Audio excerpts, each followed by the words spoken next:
Welcome to the Geek Homeworld podcast. I'm your host, Ed, aka the Savage Tech Man. We talk film, TV, and tech, all from a geek perspective. You can find us on X, Instagram, Facebook, and you can subscribe and follow on YouTube at Geek Homeworld. Don't forget to subscribe wherever you get your podcasts. Be a part of the Geek Homeworld. Hello, everyone. Welcome to another episode here of the Geek Homeworld podcast. I am your host, Ed Ciucevich here, and this is the Geek Homeworld. I want to say sorry, I'm just running a little bit behind tonight. I wasn't sure if I had to head out of town for an early Mother's Day visit. And so we were able to get back in time, and I was like, you know what? I'm loving X-Men 97, and I got to talk about it. Just a few programming notes. Digital K-Man will not be here because of the Mother's Day holiday. He's out visiting family and such. So wish him and his family well, of course, and yours as well. All the mothers out there, and as Samuel L. Jackson would say, all the mothers out there. Happy Mother's Day. And love Sam. Anyway, so that's what's going on, and we're going to talk about a couple things here just to outline the episode. We are talking about it's a great time. I tell you, as really sorry as the box office is, and it seems like most of Hollywood is not working, and it's kind of perilous times in the industry. There's still some really good films out there, and there's still good content on streaming services as well. And so we're talking about X-Men 97. Tolerance is, what is it? Tolerance is Extinction. Tolerance is Extinction Part 2.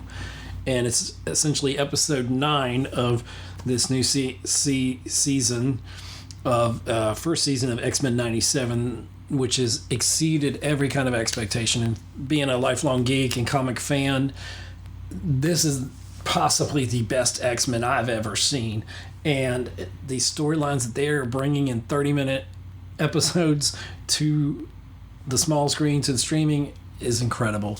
And it's each week they continue to blow my mind, so I couldn't be happier for that. So we're going to be talking about part 2. We're going to be breaking down the episode and talking about what I loved, and it's not much I disagree with this series about.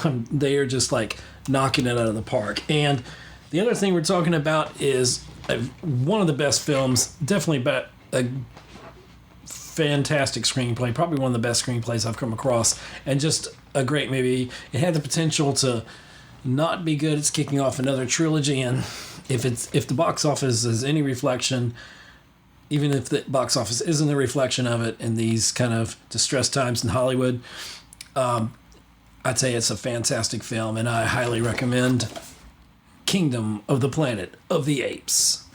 This was an incredible film. We're going to talk about that too, so we're going to break it down. There will be spoilers because I don't know how to keep my mouth shut, and I'm here by myself, so nobody to rein me in, so play along with me here, if you will. And if you haven't seen the latest episode of X-Men or any of the season, I don't know what's wrong with you, but you need to be watching it. But if you're worried about spoilers, then I would check this out later after you've watched it. And but definitely promise that you'll come back and check us out, what we have to say about it. And also Kingdom of the Planet of Apes. If you have not seen it, I plan to see it again. I really want to see it again. And I saw it in IMAX, and I was quite impressed. The sound design, fantastic. There's a lot of things. The effects, incredible. So I was blown away. I wasn't expecting to be blown away by it, but you need to get out there and see Kingdom of the Planet of the Apes and support this film so we can get a really solid trilogy. And so we'll see. But anyway, so that's what we're doing. I got to rock some of my merch here. It's not available for purchase yet. This is the first prototype shirt, but Digital K-Man had this done for my birthday, Geek Homeworld. That's our new logo there for the podcast. And there we are on youtube.com at Geek Homeworld 4248. And when I get 100 subs, it won't say 4248. It'll say youtube.com at Geek Homeworld.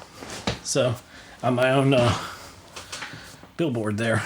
So anyway, so check us out. We got a lot going on. And like I said, if you can't join us here live in the live stream here, then you'll hear this all. You're gonna hear this all on audio wherever you get your audio podcasts, wherever you download them, iTunes, Spotify, wherever else. That's where we're at. Pocket Cast is my favorite podcasting app that I like to listen to a lot of my podcasts, since Google Podcast is sadly no more. But anyway, so we talk film, TV, and tech here, and so we're talking some film and some TV. And let's see what I'm rocking my Savannah Ghost Pirates cup. It's a few years old. The hunt begins. We're rocking some unsweet tea here. Homemade. Well, I made it in the home, so I don't. Does that make it homemade? I don't know. So anyway, we got a lot to talk about, so let's go. Let's get this on. So I'm ready to talk. So anyway, Planet of the Apes #2. We got to talk X-Men. So let's talk X-Men. And I know they're going back and forth online whether Bo DiMaggio should get his job back, or whether Marvel's even considering that. No one's saying why he was let go. There's tons of speculation. I don't know. And as long as he didn't do something really heinous, I don't care, because this level of writing that he has done with his writing team and some of these episodes by himself, I tell you what, if I were in charge of Marvel, Monday morning I'd be calling Bo DiMaggio if I hadn't called him and said, hey, we kind of screwed up here. I need to hire you back. Oh, and I want you to write the next X-Men movie. And be in charge of us helping develop the storylines for the live action X-Men. Because what's going on in this cartoon, even though I did see the report that preliminary, the numbers are not there for this series, which blows my mind. And there's probably some idiots out there, yeah, I said it, that sometimes you're right on the whole woke thing. I'm not big for woke when it doesn't service the actual storyline. I'm all about the storyline and what makes sense within the established parameters of a story or a genre of film. I'm all for diversity casting and all and stuff like that. It's not that's never been an issue. That means nothing what somebody looks like, or actor that portrays somebody that's a different race or color or sexual preference. I don't care about any of that. I really don't. It comes down to the storyline and the characters. Are you servicing the characters right? Are their characters true to the core of who those characters are? And yes, characters do evolve. And yes, other actors can play characters and they can change them. But just as long as you don't fundamentally change what that character is as their makeup, and I don't mean like physical makeup, I mean like what makes up that character, what drives them, their ambitions, and all that good stuff. So there's people out there that are hating on X-Men 97, which I can't imagine. You just need to sit down and watch any of these episodes. But so far, all 9 of these 10 of the first season, and you're going to be blown away, especially if you love the comics. You're especially going to appreciate how true to the comics these storylines coming out of X-Men 97 are. And I tell you, some storylines, we're on the road to Onslaught, and I never thought I'd see that. I don't know if we'll ever see it in live action, but I tell you what, for Onslaught, like, I still have the comics here. I've got them here in my man cave here in the studio. I've got those comics. I have the original ones. I was hardcore in the comics in the 90s, so that was my bread and butter. And for me, X-Men the animated series has been, even when we got into 2000 and beyond with the X-Men Fox films, which all in all I did enjoy. There's a few duds in there, but I still like, even the bad ones are good. But my definitive X-Men were formed in the 90s So at the time I was, I would have been in my 20s, I guess, early to mid or something 20s. So those were just golden times for comics, and they were like the last, maybe the 2000s, early 2000s were maybe the last breath of really good comic storylines.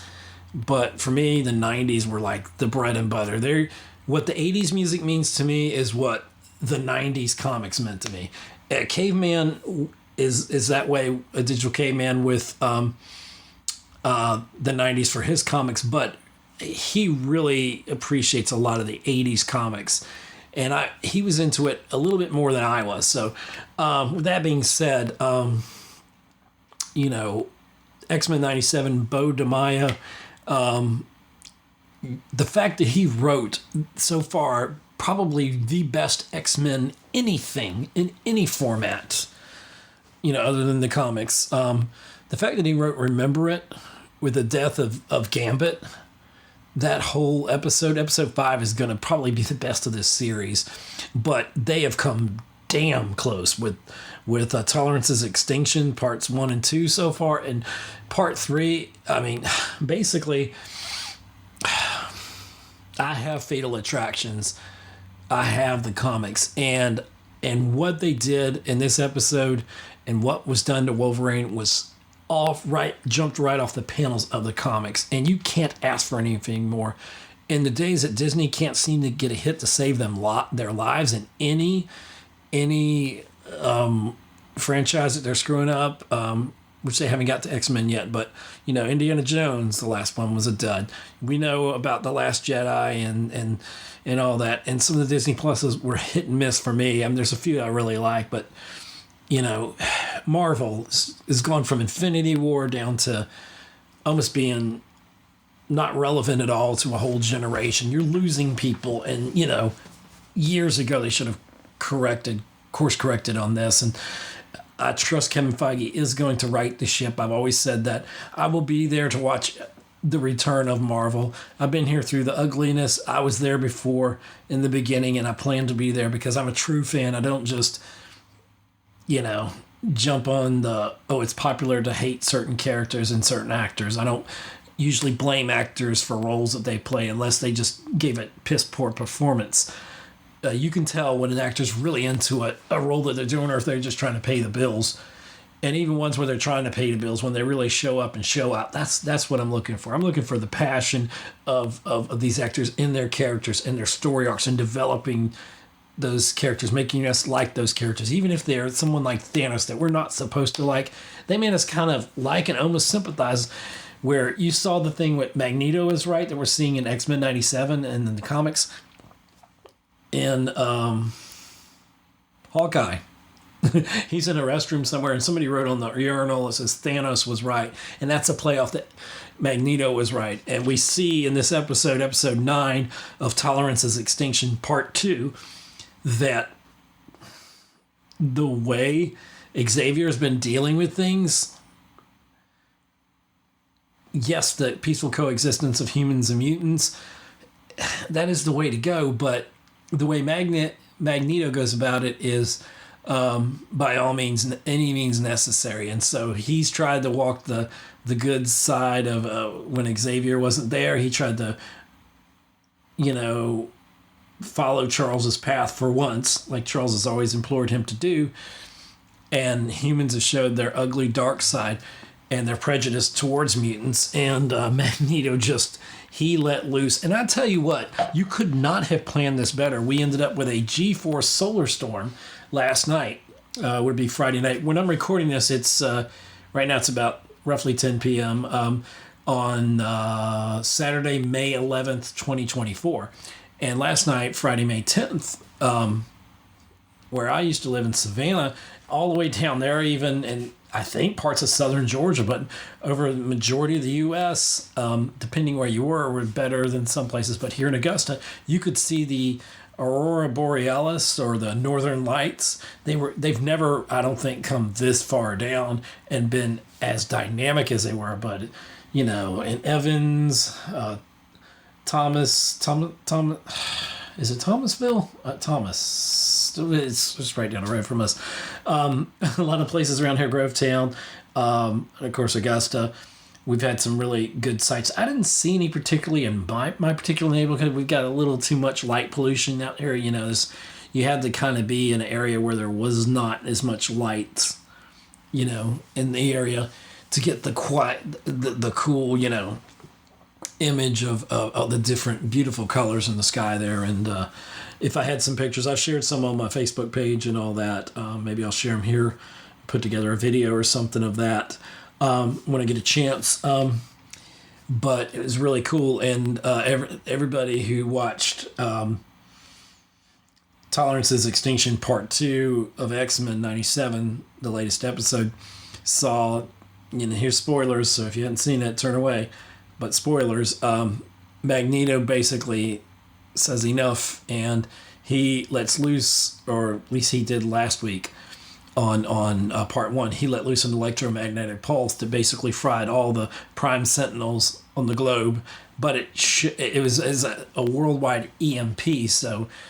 And the Earth, when we get to episode 2, has got less than 12 hours before the magnetic field breaks down. And so basically, Professor Xavier takes his X-Men to go confront Magneto, and he's hoping to hijack Magneto's power, which he tries to do. Magneto, Logan's not having any of this foolishness, he man, they showed the claws go in, they showed the blood on the claws. He was trying to take out Magneto because Magneto had taken his he was fighting with Wolverine, and Xavier was trying to not wipe his mind, which we know that leads to Onslaught, but Xavier was just trying to hijack his powers and restore the Earth's magnetic field, because he tried reasoning with Magneto, and that did not work like it usually does, and that everybody crossed a line that you never thought they'd cross, and because at any time Magneto could have just ripped that adamantium out, and he actually did it in this episode to Wolverine, straight out of the comics, out of the Fatal Attractions storyline. Now, in the comics, Fatal Attraction leads to Magneto, Xavier wiping Magneto's mind, and when he does that, with a lot of the negativity that's kind of that Xavier keeps at bay in his psyche, some of that evil and malevolence that Magneto has always felt, the way, you know, standing up for mutants and all that. And in this episode, he calls Charles a traitor to his own kind of mutants. But anyway, part of that negativity or whatever, without Charles realizing, at least in the comics, seeps into his psyche, and it creates this being that's basically a marriage of Xavier with all his powers and Magneto with all his magnetic powers, and the negativity of them two, and it creates this entity called Onslaught. And then Onslaught starts as like in Xavier's head, but then he starts to manifest, and this brings in the Fantastic Four. It brings in all the Marvel heroes, X-Men, Avengers, which I've already kind of seen Captain America on this series. It's so great. And it brings them all together, and they had the Hulk, everybody, Thor, everybody, Iron Man, everybody, and they're trying to fight Onslaught, who gets more and more powerful. He gets Nate Gray from the Age of Apocalypse, which we haven't seen that yet. We have seen a version of that on the animated series, but I'm not sure how they're going to handle it, because we have Nate Gray, which is a sinister clone of Cable. It gets very difficult here if you don't know the comics, trying to follow the logic of this all. But Xavier has... so anyway, yeah, he takes Nate Gray, Onslaught does, and basically he uses Franklin Richards' reality warping powers, and he kind of kidnaps him, and eventually he forms a body, and then all of the non-mutants have to combat him, fight Onslaught, and it's just like their level in New York City. It's just crazy what's going on in the comics there, and this is the whole Onslaught story. But I've got the whole the collection of the comics of it, but I'm telling you, this thing is hardcore where they're going. And for Bo DeMaio, dude, they need to put you in charge. Marvel needs to put you in charge of X-Men when they brought to the theater screens to the big screen, because you're nailing this, man. You wrote that Remember It episode 5 that is probably going to go down as one of the greatest adaptations of X-Men comics in history in any medium. Easily, this series is better than anything we've seen, and I'm putting it up there with Logan. I'm putting it up there with some of the great adaptations we've seen from Fox. Like I said, some of those are duds and they're mixed up with different directors, and it just, some of it doesn't work. But what they're doing in this series, X-Men 97, has exceeded my expectations. And I thought, we can get a killer episode here or there. They are just like knocking it out of the park every week. And it's become, man, I want to get up at 3 a.m. on Wednesday mornings, even though I got school coming. I've been trying to get up and watch these things live, and then sometimes I'll forget, but I can't get to it till Wednesday afternoon after school, but after college. But man, I mean, it just gets me fired up, man, because they are just doing it. They are killing it, these storylines. So, like I said, if you had not seen X-Men 97, if you've not seen any of the episodes, if you've not seen it at least through episode 9, which is Tolerance's Extinction, part two of a 3-part arc here, then come back later, watch this video after you've seen it. I don't want to spoil anything. And we're going to be talking Kingdom of the Planet of the Apes on this episode, so stay tuned for that. But let's get through this. Let's go. Let's get this on. Let's do this. And I like to start with just a summary of the episode. So we're in part 2 of Tolerance's Extinction. And where's part 2? Okay, part 2. This is the synopsis of the episode. Xavier is met with some distrust, but the X-Men focus on stopping Bastion and convincing Magneto to reverse his blackout. That's his electromagnetic pulse that he let loose on the Earth, which coincides in real life with the G4 solar storm we had with all the northern lights and everything. So it's like science imitating art. It's awesome. Anyway, Magneto reestablishes his mutant haven on Asteroid M. In the comics, it's called Avalon. And choosing to leave Earth without power, and rejects Xavier's dream of mutant-human coexistence. He invites the X-Men to join him, which Rogue and Roberto Sunspot do. The rest of the X-Men return to their former base on Mirror Island, where they have the Shi'ar technology after the Xavier Institute once again was destroyed. Whoever's in, if Allstate is insuring or Progressive or whatever, I don't know who at this point would anything to do with the X-Men, like all their X-planes they keep destroying. I don't know who would give them insurance at this point, because they are a bad risk. I'll tell you what, they're kind of like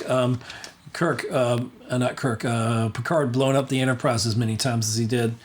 Blow up the damn ship. No. Anyway, the rest of the X-Men return to their former base on Muir Island to regroup before splitting into 2 teams. Cyclops' blue team, straight out of the comics, I love it, goes to Asteroid M, or Avalon, to confront Magneto, while Storm, who's back with her badass original costume, just being the Omega level badass that she is. And you want to talk about women in film and television and roles and literature and comics being well written. Aurora Monroe, aka Storm, she's always been a badass. Jean Grey, always been a badass. Rogue is a badass. And we didn't get the Rogue that we got in the X-Men live action films. We got the Rogue straight out of the comics. And her arc is very interesting since, she lost Remy. And it's crazy. So anyway, Cyclops' blue team goes to Asteroid M to confront Magneto, while Storm and Jean's gold team heads to Bastion's hideout in the Galapagos Islands. I'm glad they showed it on the show because I had to look it up. I was like, where's the Galapagos? I've heard of those. Beast and Forge create a collar that can block Bastion's technopathy. Now, so Bastion basically, Master Mold, kind of, what do you call it? Kind of like Terminator Liquid Metal kind of thing, somehow got into his dad's, literally they showed it in X-Men 97 when they're telling you how Bastion came to be. Bastion could always, okay, well, I got to tell you how he was born. So Master Mold from the future, who created the Sentinels and all that, is like a super Sentinel from the future. He basically was able to, what would you call that? Morph's a bad word here. Not a bad word, but you know what I mean. He kind of, it's almost like this liquid metal kind of thing. And somehow his essence got into his father. And so Bastion's, whose real name is Sebastian. And so I guess they got Bastion from that. So they had a kid, and their kid was Sebastian. And so Sebastian, who was later calls himself Bastion, he had what they call technopathy. And it basically, he could talk to machines. Okay? So that's what they're talking about. Technopathy is talking to machines. He could hear machines, and they showed him kind of like a Man of Steel moment in one of those episodes they showed about Bastion. So growing up, he can hear the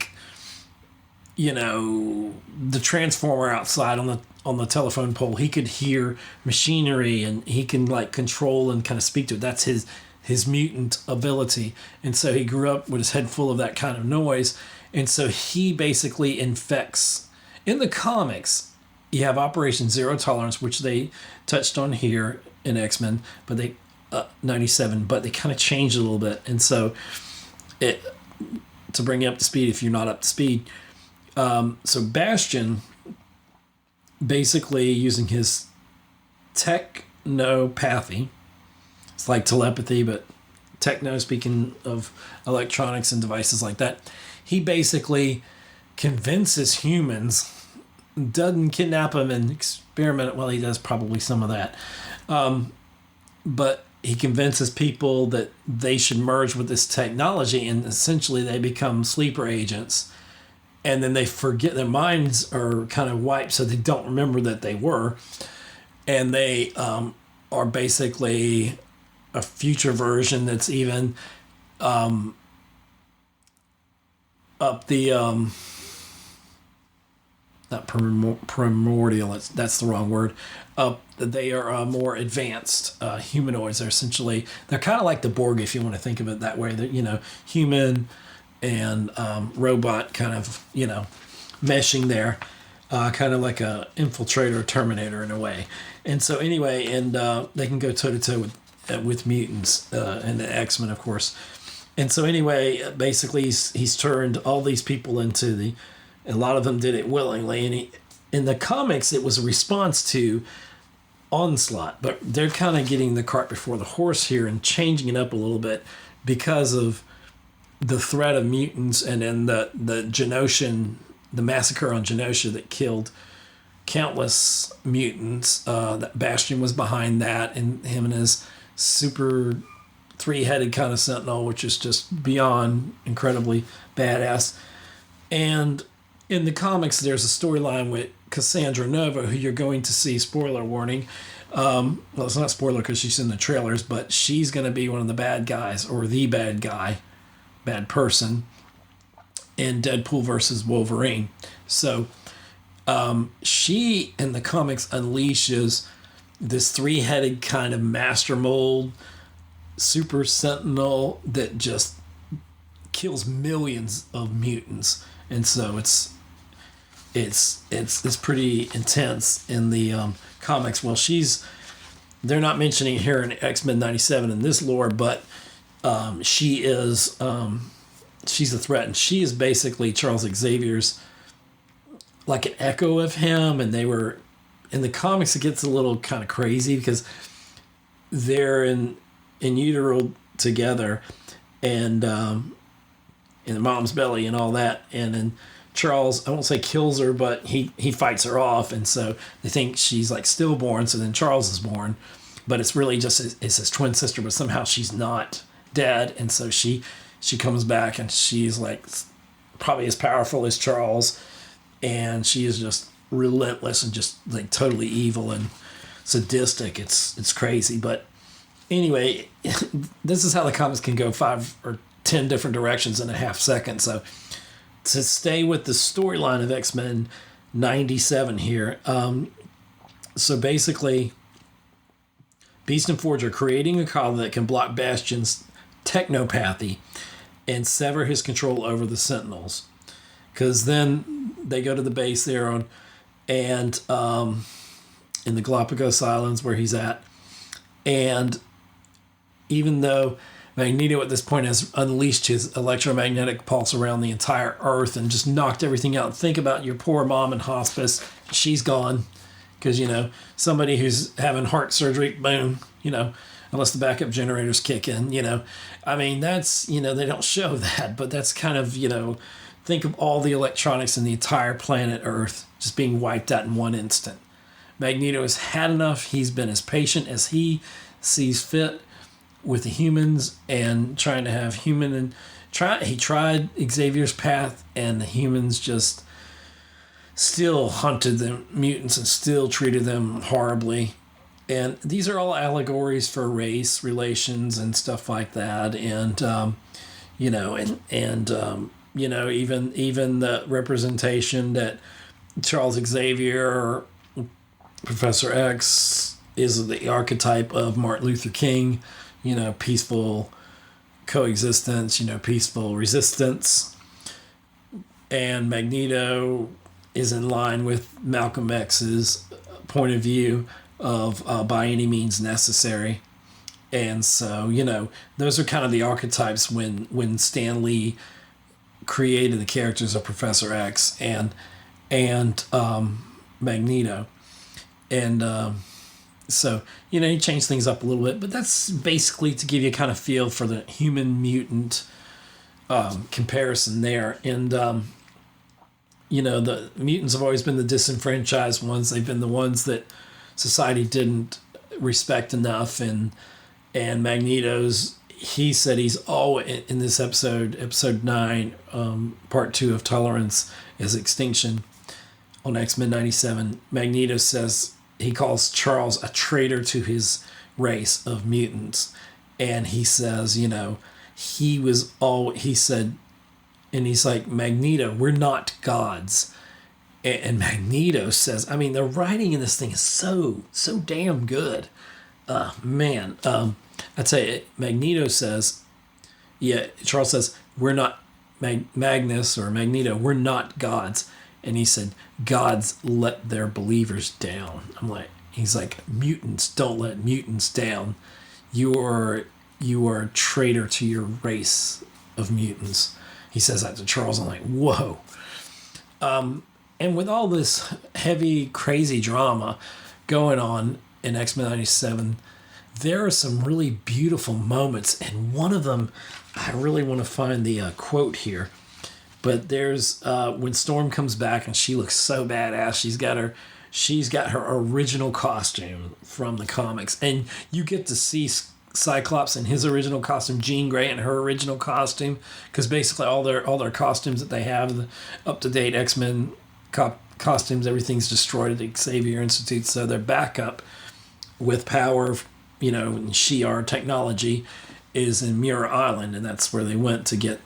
And the costumes they had there were their original ones. So it's so cool you got to see them. You get to see Wolverine, even though my personal favorite is from the 90s, the yellow costume that we'll see in Deadpool versus Wolverine.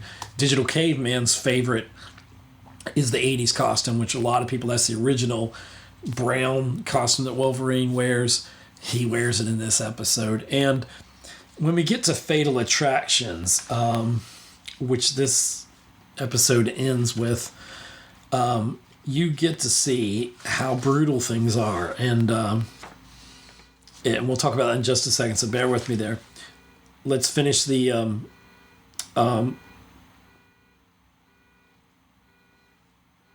I'm hearing something. Sorry. Something beeping. It's also a horn.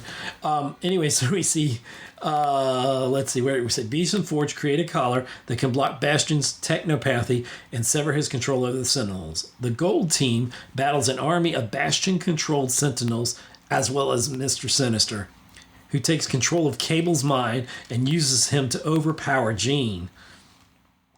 She sends a desperate psychic message to Cyclops. She goes, Scott, I love you. And I think she's about to go Phoenix on us. And I don't know if she's going to wipe everybody out there or if she's going to wipe out Cable. And Scott's got a point. He's finally got to meet his son, who's grown up as Cable, came back from the future because they had to send him off because Sinister, not Apocalypse, and like in the comics, but Mr. Sinister infected him with a techno-organic virus. And so Madeline Pryor, his mom, who's dead now, like a lot of mutants, it's just crazy. She sent him along with Bishop to the future to find a cure in Bishop's time.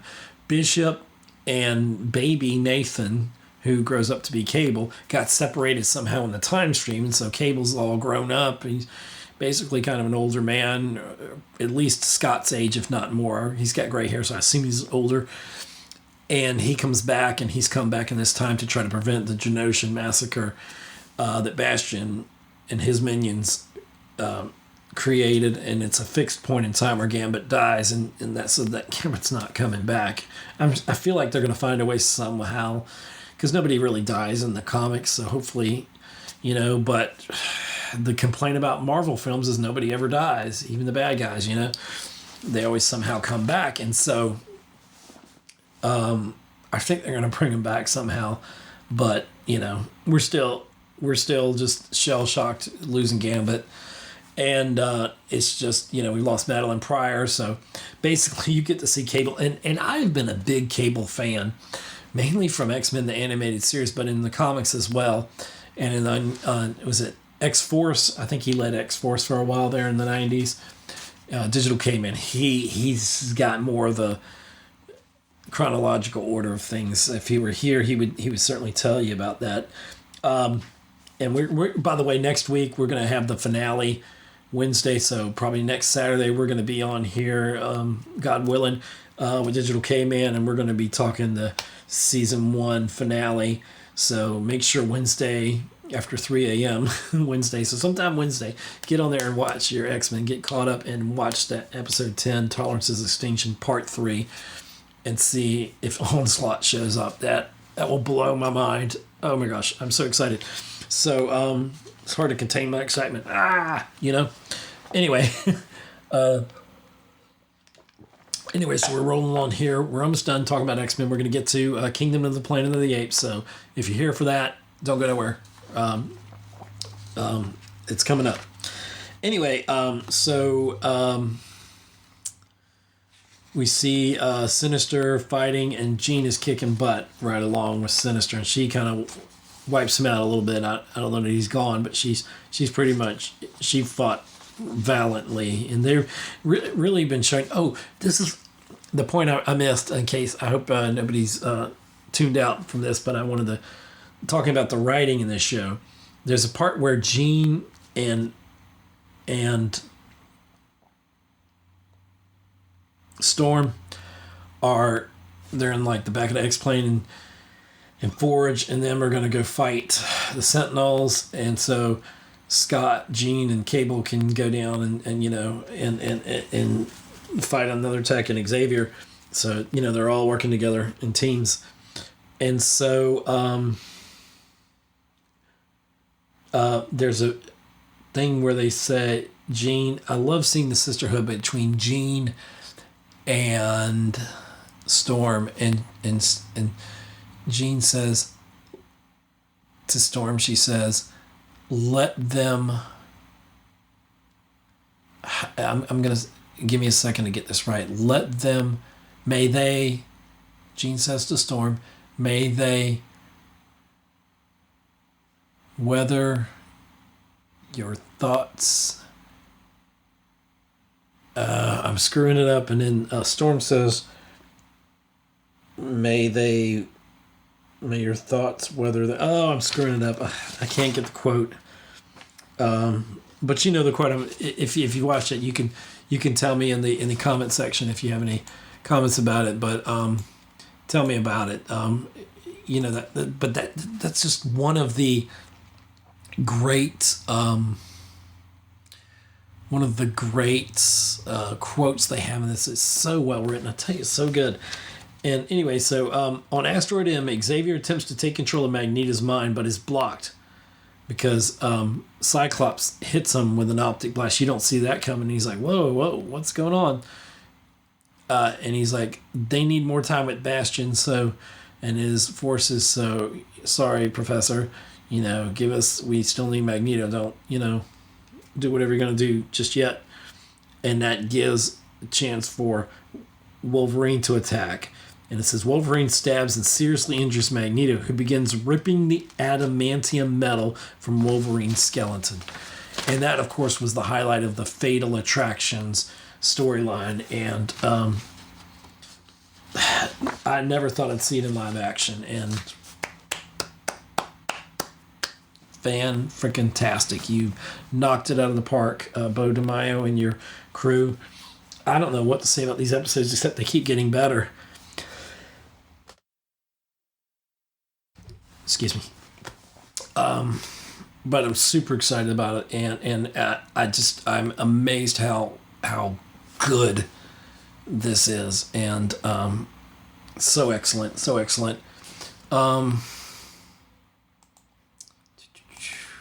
I do remind you, please subscribe to Geek Homeworld at youtube.com/@geekhomeworld4248.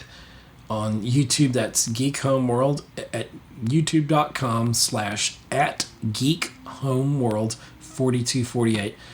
Please sub on there. Thumbs up the videos. It really helps. We're growing the channel. Thank you to all our new subscribers and everybody who might be listening. We want you to like, share, subscribe, ding that bell, do all that fun stuff on the podcast. It really helps. We really appreciate it.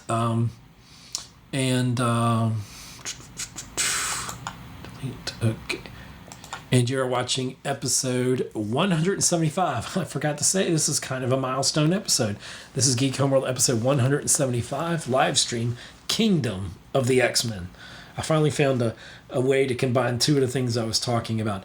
And as excited as I am to really break down the episode, Digital Caveman couldn't be here because of family obligations with Mother's Day weekend. I understand that, and I respect that. And so he's like, I know you because Wednesday I wanted to go on here, and Thursday, or when I watched it, I was texting him all day. I was like, dude, are you up yet? Have you seen this? Because we've been on spring break. So Monday we start back classes. So it's just going to be a hard week going back, new classes, and then the season finale of X-Men. I don't know what I'm going to do next week when there's no new X-Men. I really don't. Hopefully the movies will be kicking up and we'll be getting closer to some really good ones. So if you have any questions or any comments, please leave them here on the channel. You can hit us up on X which is formerly Twitter, at Geek Homeworld. And wherever you listen to your podcast, you'll hear this as well. And let's shift gears. We're going to talk about Kingdom of the Planet of the Apes. And in the video here, I've been holding up the poster for it. I'm not good with my camera work here. And this is actually, I didn't go to the early access screening May 8th. We went May 9th, but that's okay. I got a poster from my local Regal, and so I'm super happy about that.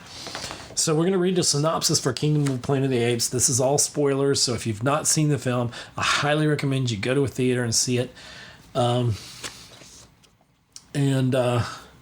Anyway, so here's a synopsis for Kingdom of the Planet of the Apes. And it says it is directed by Wes Ball and written by Josh Friedman. The standalone sequel to War for the Planet of the Apes 2017. It is the fourth installment in the Planet of the Apes reboot franchise. Oh, by the way, I'm getting this from Wikipedia. Kingdom of the Planet of the Apes. So, let's see. So, it stars, it's based on characters by Rick Jaffa, Amanda Silver. The premise from The Planet of the Apes by Pierre Boulez. and produced by Wes Ball, Joe Hartwick Jr., Rick Jaffa, Amanda Silver, Jason T. Reed. It stars Owen Teague, Freya Allen, Kevin Durand, Peter Macon, and William H. Macy. Guy Eula Pados is a cinematographer. Dan Zimmerman edited it. Music, John Pisano. By the way, love the sound work on this film. The sound design, fan-freaking-tastic. And I'm going to include some, I think I have them on text here. I was talking with my friend Scott Schreiber. Scott's usually on the podcast here. He's been very busy at work, so he's not been able to be a part of things but recently. But we wish him all the best, and happy Mother's Day to your family there, and to all the families out there, all the mothers out there, and as I said earlier, as Samuel L. Jackson would say, happy Mother's Day to all the mothers out there. I love Sam. He's awesome. Anyway, so but I'm going to read you maybe some text of what Scott said. I'm sure he won't mind. About Kingdom of the Planet of the Apes. And also my thoughts and some of the things that I've said. But anyway, so the plot is many generation... Okay, this is spoilers, so spoilers. Many generations after Caesar's death, because we had Caesar, he was played by... He does oh gosh, help me out here. Played Smeagol. Oh my gosh. Oh gosh, what's his name?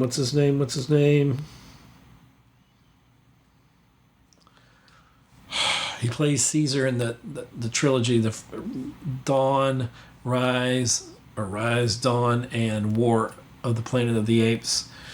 That trilogy, which is a very solid trilogy of the newer Planet of the Apes films. I can't think of the actor. He did the motion capture of Caesar. He is not in this film. This film starts off with his funeral. And so we go many generations after his death. And I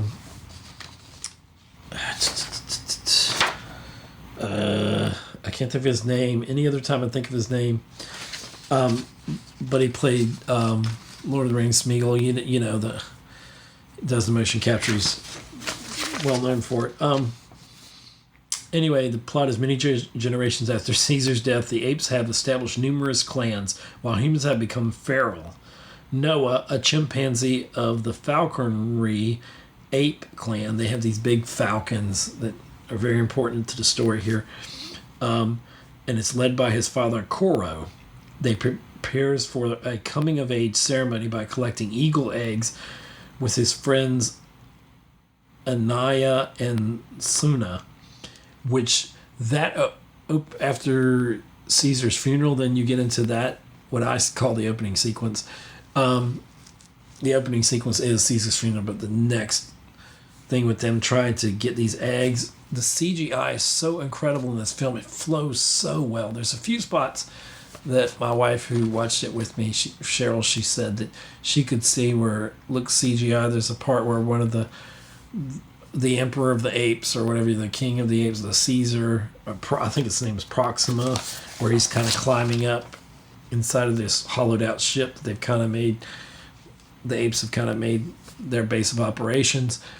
And she said it does look a little fake, maybe, or you could see some of that looks like CGI, but mostly I was so enthralled with the story and it kept my attention.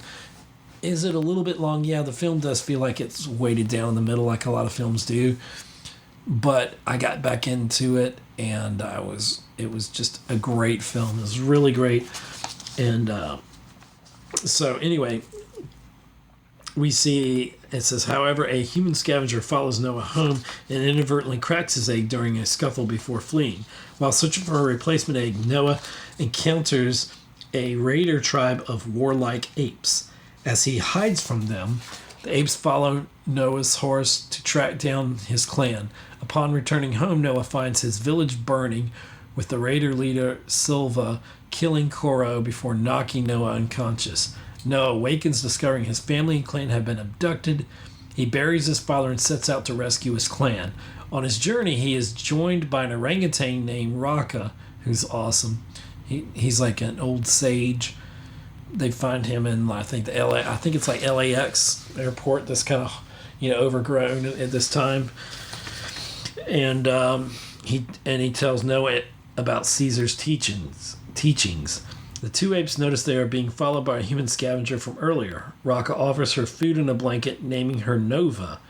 When the trio encounters a group of feral humans, Silva's raiders suddenly attack them. Noah and Reka rescue Nova, who, to their surprise, can speak. She reveals that her real name is May, and that the raiders took his clan to a beachfront settlement located outside an old human vault. While on their way to the settlement, they are ambushed by Silva while attempting to cross a bridge. In the ensuing fight, Raka saves May from drowning, but Silva severs the rope he was holding onto, and the river carries him off. Noah, which is sad to see Raka go like that. I was like, no! There, Noah reunites with his clan and is introduced to the self-proclaimed ape king, Proximus Caesar. That's who I was referring to earlier. Proximus has enslaved Noah's clan, using their labor to attempt to open the vault and access the human technology locked inside, which includes like army tanks and stuff like that. And I'll tell you more about technology does show up later in this film, which I was wondering at this place and time, basically the fourth film into this series, if we were going to see some like human technology, and we definitely get that. And where it goes is going to be very interesting. But anyway, let's see. So Proximus invites Noah to dinner along with May and Trevathan, a human who has allied himself with the apes. I believe that's William H. Macy. And he's basically sided with the apes to kind of save his own butt and basically sell out the human race. And and anyway, so Proximus invites Noah to dinner along with May and Trevathan, a human who has allied himself with the apes, teaching Proximus about the old human world. Proximus believes that Noah knows how to open the vault and warns him that May only has her own interest in mind. Noah confronts May, demanding the truth in exchange for his help. May discloses knowledge of a hidden vault containing a mysterious book capable of restoring speech to humanity. It's like a satellite kind of disc thing, and then she gets it over to the human settlement towards the end of the film, and then they're able to speak electronically to realign the satellite dishes, which I'm surprised they actually still worked. And they're able to communicate around the world in different pockets, or at least in the U.S. Excuse me. Let's see. No, agree. Okay. Let's see. Noah agrees to help her gain access to the vault, hoping to destroy Proximus's settlement and lead his clan back to home. Noah, May, Suna, and Anaya secretly plant explosive around the sea levee that surrounds the vault and settlement. It's old hollowed out like oil tanker or ship or whatever.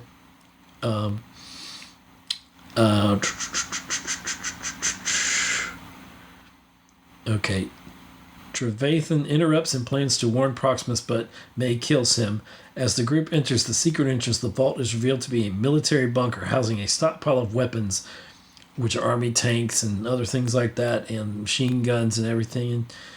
And May's book being a deciphering, her book is that deciphering key for a satellite. So it's like a satellite thing. Feels like I'm watching GoldenEye in a way.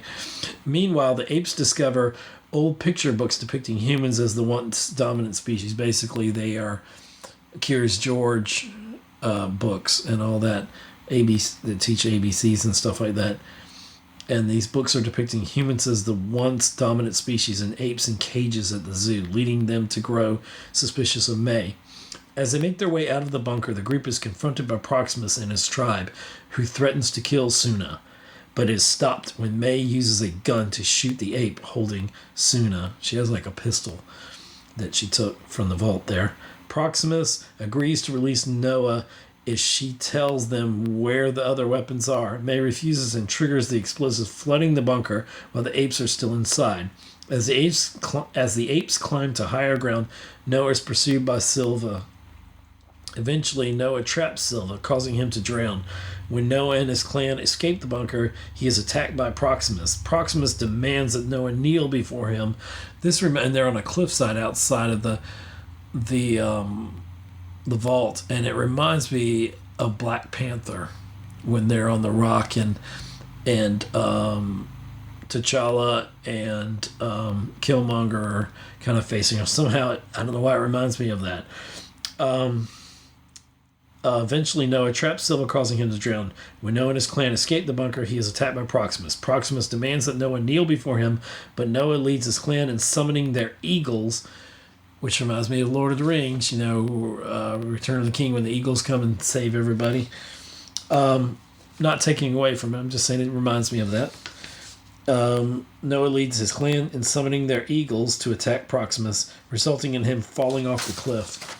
As Noah's clan returns to rebuild their home, May bids farewell to Noah. She explains that humans deserve another chance since they were once the dominant species, but Noah questions if apes and humans can coexist peacefully. And this is one of the most beautiful exchanges between Noah and May, where they're discussing, he's like, do we go back as apes to being in cages and being subservient to humans? But she can't be like Trevathan, what was his name, and turn her back on humanity. So she goes, and but Noah questions if apes and humans can coexist peacefully. Sounds a bit like Xavier and Magneto. See how these are kind of related. They're trying to. It's a race of humans or humanoids that are trying to coexist with another race, and like we should. And May travels, it says, to a human settlement at a satellite base, delivering the decipher key to enable humans to reactivate the satellites and successfully contact other humans worldwide. Okay, so it's worldwide. Meaning Meanwhile, Noah and Suna look through a telescope at the overgrown, hollowed out Griffith Observatory there in LA. They look through a telescope at something in the sky, and maybe they'll see the satellites, but I feel like in the next one we're going to see a jump in technology, because Noah said that apes will learn to, because they're still speaking kind of broken English, and you would think that the apes were kind of evolved at this point, but I think it's going to lead to, spoiler warning, I think it's going to lead to seeing a technological advancement by the apes. And so just this movie blew me away. Love it, love it, love it, love it. Got to see it again. We'll see it again. You need to all go out there and see it. So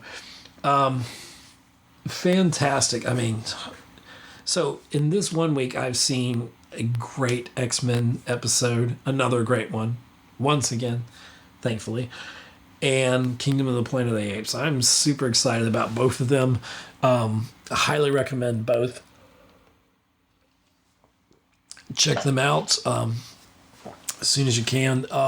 Anybody that's joined us here, if you've got any questions or comments, please, leave them here. And if you're in the live stream, I see a couple of people popping in and out. So welcome. Thank you, everybody who's listening to portions of this or all of this. And if you're here, please sub the channel. If you haven't, you can enable notifications for like new content.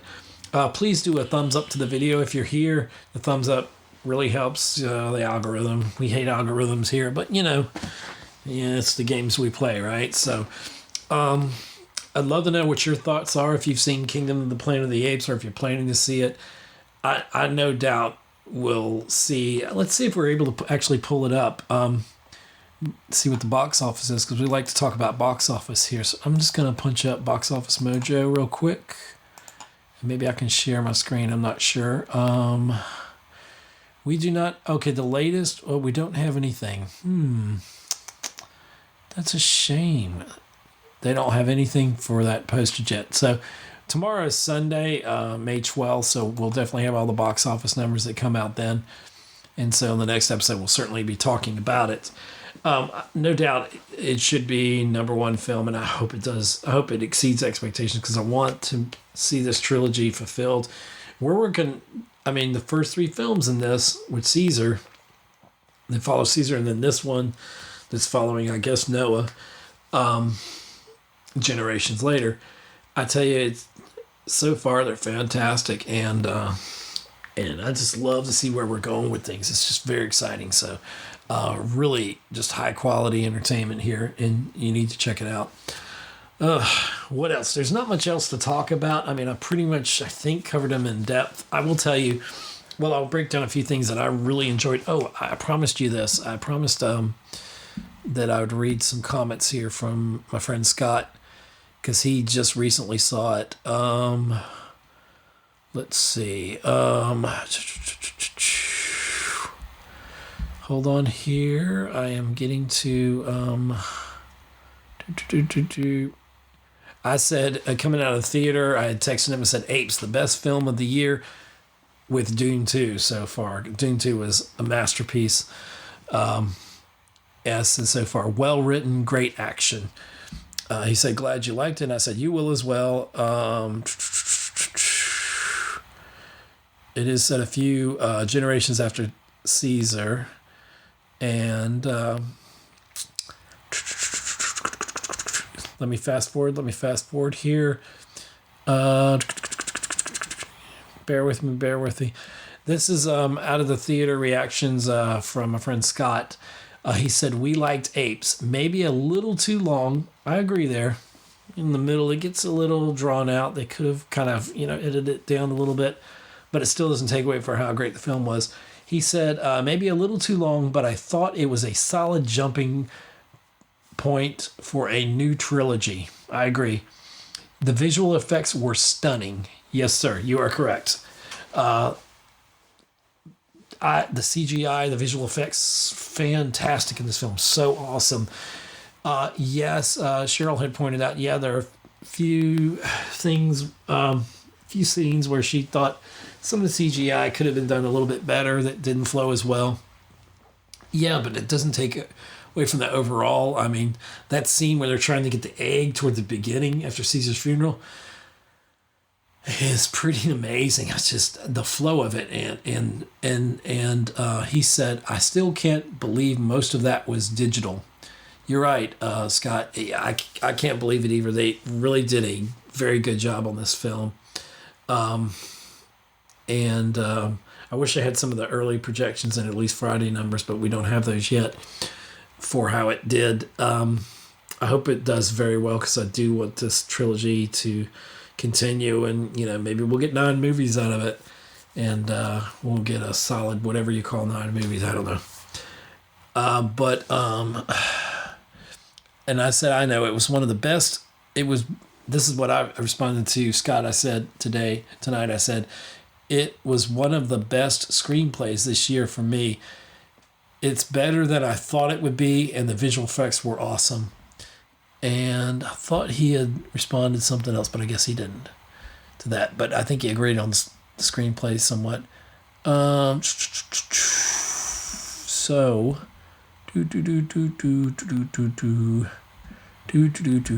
bear with me here.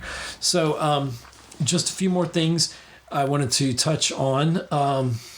Thank you for all of the support, everybody who's been checking out the videos here. I dropped a couple. I dropped one last week, I think. I love playing Command & Conquer Generals 0 Hour, the expansion pack. It's from like 2003. I know it's an old school game, but I just always have loved that. And it's like a game I can if there's a game I always seem to play on any PC I have, it's that one. And so, or laptop, whatever you want to call it. So I've been doing a little bit of editing, and I put together some 30-minute Geek Homeworld gaming. It'll be under that banner. It's on our Geek Homeworld YouTube channel, but you can go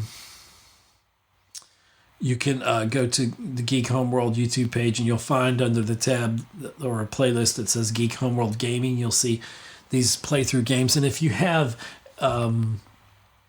your notifications enabled, if you check like all of them or whatever, it will, every time we upload something to the site, you'll be notified immediately, so you won't miss any of these.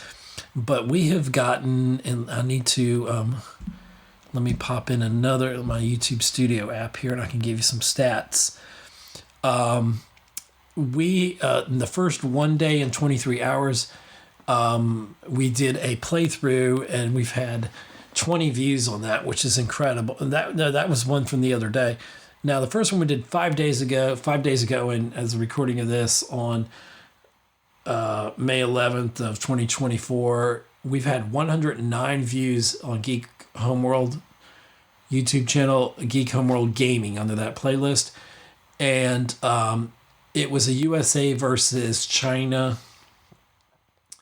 And I think I was the Laser General versus the China's Infantry General.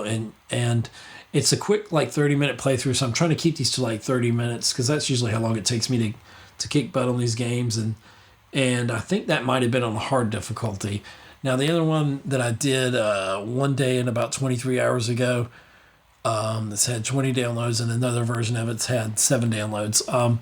As of the recording of this, I was the Laser General, not the Laser General. I was the it's a beam you shoot from the sky. I forgot what it's called. My mind's going blank, but I was going to try to share it here. I don't know if I can pull up. Let me see if I can present slides, video files, share screen. Okay, maybe I can pull up. Bear with me here if you're in the YouTube channel. I'm going to try to pull up the YouTube here. I'm going to try to, it's probably going to get, might get some feedback here because I'm going to go to my channel here. Let's see. View your channel. So you're about to hear my promo here. So let me see if I can silence that. Maybe it won't do that. Hopefully it's not doing that because we're live. So we go on the thing here. Let me share my screen if I can. All right, let's share our screen. Bear with me here. We're doing this live, so this is the live stream. So anything can go wrong. It probably will.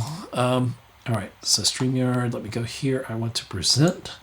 Share screen. All right, share screen works easiest with 2 monitors. Okay, that's nice. All right, trying to share screen. Let's share this tab right here. If it lets me. Okay, share. All right, so you should be, if all things are equal.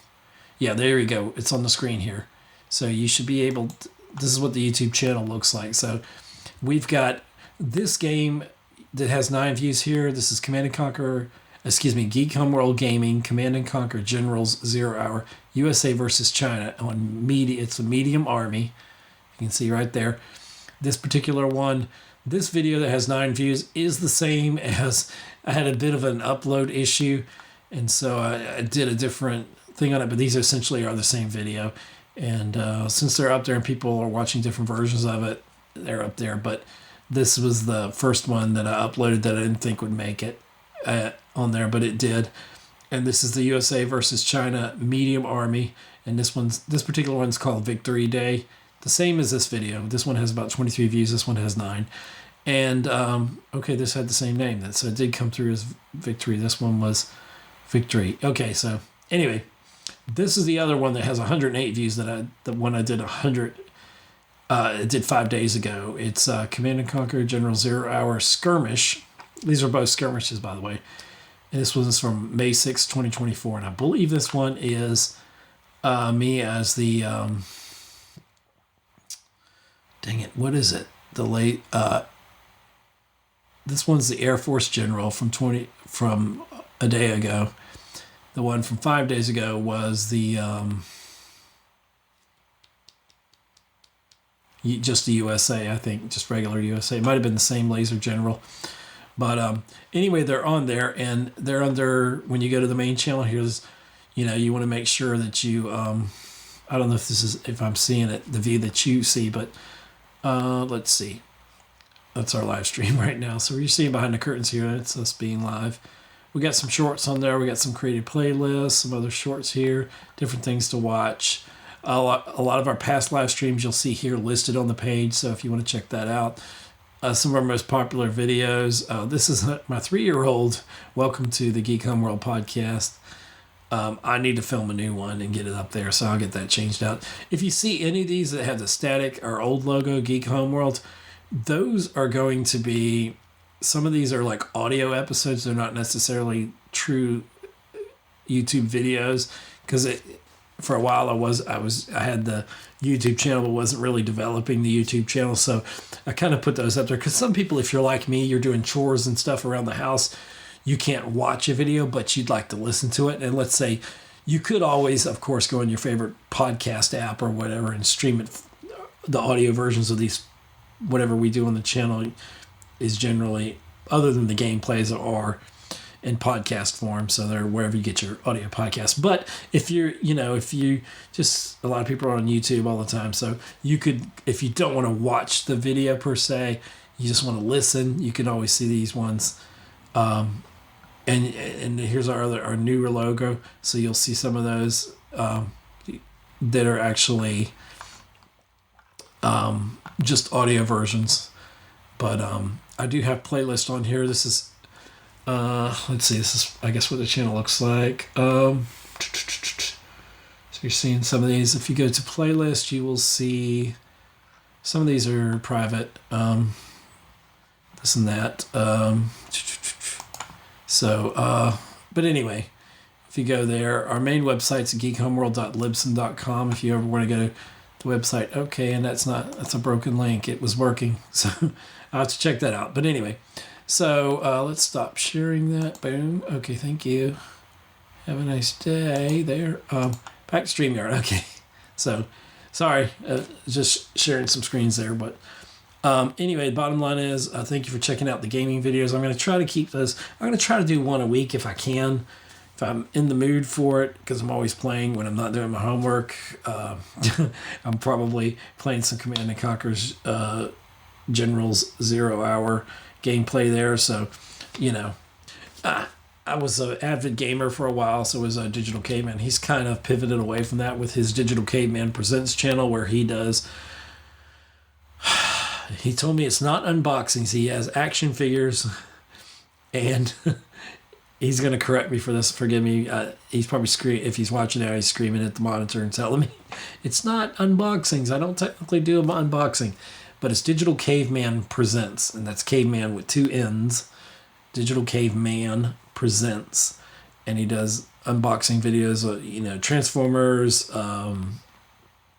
Star Wars, Star Trek, G.I. Joe, whatever.